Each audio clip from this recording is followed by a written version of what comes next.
भक्तों, आज मैं आपको छठे नवरात्रे में माँ कात्यायनी की कथा सुनाने जा रही हूँ।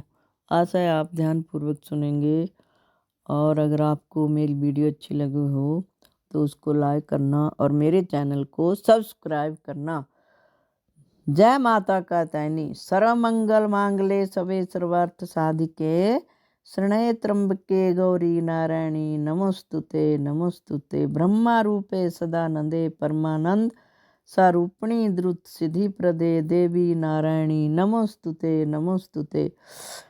शरणागत दीना परित्राण पारणे सर्वस्य त्रिहरे देवी नारायणी नमोस्तुते स्तुते। माता कात्यायनी दिलाती है विजय। कात्यायनी दिव्यता के अति गुप्त रहस्यों की प्रतीक हैं।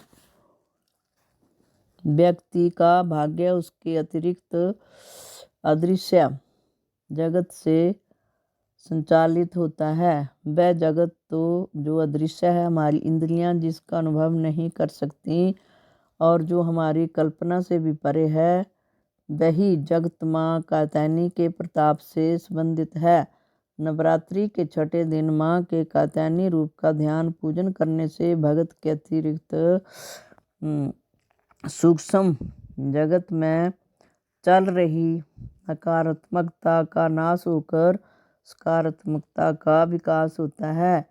सुनहले और चमकीले वर्ण वाली, चार भुजाओं वाली और रत्न आभूषणों से अलंकृत कात्यायनी देवी खूंखार और झपट पड़ने वाली मुद्रा में रहने वाली सिंह पर सवार रहती हैं।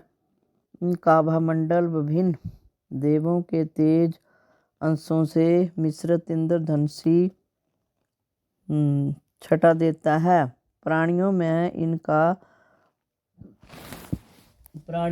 इनका वास आज्ञा चक्र में स्थित है और योग साधक इस दिन अपना ध्यान आज्ञा चक्र में ही लगाते हैं। माता कात्यायनी की दाहिनी ओर की ऊपर वाली भुजा अभय देने वाली मुद्रा में तथा नीचे वाली भुजा वर देने वाली मुद्रा में रहती है। बाईं ओर की ऊपर वाली भुजा में वे चंद्रहास, खड्ग, तलवार धारण करती हैं, जबकि नीचे वाली भुजा में कमल का पुष्प रहता है। एकाग्रचित और पूर्ण समर्पित भाव से माता कात्यायनी देवी की उपासना करने वाला भगत बड़ी सहजता से धर्म, अर्थ, काम, मोक्ष इन चारों पुरुषार्थों की प्राप्ति कर लेता है। सच्चे साधक को माँ कात्यायनी दर्शन देकर कृतार्थ करती है। यह इस लोक में रहकर भी अलौकिक तेज और प्रताप को प्राप्त करता है। उसके रोग, शोक, संताप, भय के साथ साथ जन्म जन्मांतर के पाप नष्ट हो जाते हैं। नवरात्रि के छठे दिन माँ के इस रूप को प्रसन्न करने के लिए मधु यानी शहद का भोग लगाकर शहद का भोग लगाकर सतवन करने से साधक को सुंदर जीवन प्राप्त होता है। साथ ही माँ लक्ष्मी के रूप में माता घर में वास करते हैं। ओम देवी कात्यायवे नमः। ओम देवी कात्यायवे नमः। प्यारे भक्तों, अब मैं माता कात्यायनी की कथा आपको छठे अध्याय में सुनाने जा रही हूँ।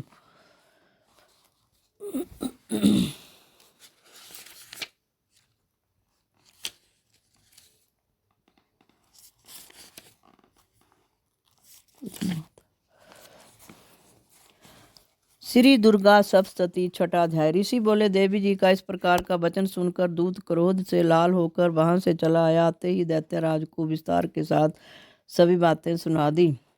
दूत के वचन सुनते ही दैत्यराज क्रोध में भर गया। दैत्यों के सेनापति धूम्रलोचन से बोला, हे धूम्रलोचन, तुम देर मत करो, अपनी सेना के साथ वहां जाकर उस दुष्टा को केसों से पकड़कर बलपूर्वक सीटते हुए यहाँ जल्दी से ले आओ। रक्षार्थ यदि कोई दूसरा वहां उपस्थित हो, चाहे वह देवता, यक्ष, गंधर्व कोई भी हो, उसे मार डालो। ऋषि बोले, आज्ञा पाते ही वह धूम्रलोचन असुर 60,000 असुरों की सेना लेकर शीघ्र चल पड़ा। वहां पहुंचकर उसने हिमालय पर विराजमान देवी को देखा और ऊंची आवाज से बोला, अरे तू शुंभ निशुंभ के पास चल। यदि अभी भी प्रसन्नतापूर्व मेरे स्वामी के पास नहीं चलेगी तो स्मरण रख, तुझे बालों से पकड़ घसीटते हुए बलपूर्वक मैं ले जाऊंगा। देवी बोली, इसमें संशय नहीं कि तुम्हें दैतेश्वर ने भेजा है। तुम स्वयं भी बलवान हो, बड़ी भारी सेना भी साथ ले आए हो। इस प्रकार की दशा में मुझे बलपूर्व ले चलोगे तो फिर मैं तुम्हारा क्या कर सकती हूँ। मुनि बोले, जब इस प्रकार का उसे उत्तर मिला तो धूमर लोचन असुर देवी की ओर दौड़ा। तब तो देवी अम्बिका जी ने हुंकार के शब्द से उसे भस्म कर दिया। फिर तो असुरों की क्रोध में आई हुई सेना तथा अंबिका जी ने एक दूसरे पर तीक्ष्ण बाण, शक्तियां, फरसे आदि बरसाने आरंभ कर दिए। उधर देवी जी का वाहन सिंह भी कुपित होकर भयंकर नाद करता हुआ असुरों की सेना पर उछल पड़ा। उस सिंह ने कई एक महाअसुरों को नीचे पटक कर दबोच कर होंठ से दाढ़ों से विदीर्ण करके मार डाला। कितने एक असुरों के केसरी ने नाखूनों से पेट फाड़ डाले, कितने एक असुरों को तल उनके सिर धड़ से पृथक कर डाले, दूसरों की भुजाएं, सिर आदि छिन्न भिन्न कर दे। अत्यंत कुपित हुए देवी जी के वाहन सिंह ने क्षण भर में ही असुरों की बड़ी सेना क्षय कर दी। देवी जी ने उस असुर धूम्र लोचन को मार डाला। देवी जी के वाहन सिंह ने भी भारी सेना का क्षय कर दिया। शुंभ ने जब यह सुना तब तो उसके क्रोध का पारा चढ़ गया, उसके होंठ कांपने लगे। झट शुंभ ने चंड मुंड दोनों असुरों को आज्ञा दी, हे चंड तथा मुंड दोनों बड़ी भारी सेना लेकर वहां पहुंचो। उसे जल्दी से यहाँ लाओ, उसे बालों से खींचकर अथवा बांध ले आओ। यदि इस प्रकार लाने में तुम लोगों को संशय हो तो युद्ध करो। सभी प्रकार के अस्त्र शस्त्रों से सारे असुर मिलकर उसे मार डालो। उस दुष्टा के मर जाने पर एवं सिंह के भी मारे जाने पर जिस दशा में भी अम्बिका पड़ी उसे बांध कर अपने साथ लेकर शीघ्र लौट आओ। प्रिय भक्तों, अब माँ देवी कात्यायनी का छठा अध्याय समाप्त हुआ। ओम देवी कात्याय यवे नमः। ओम देवी कात्याय यवे नमः।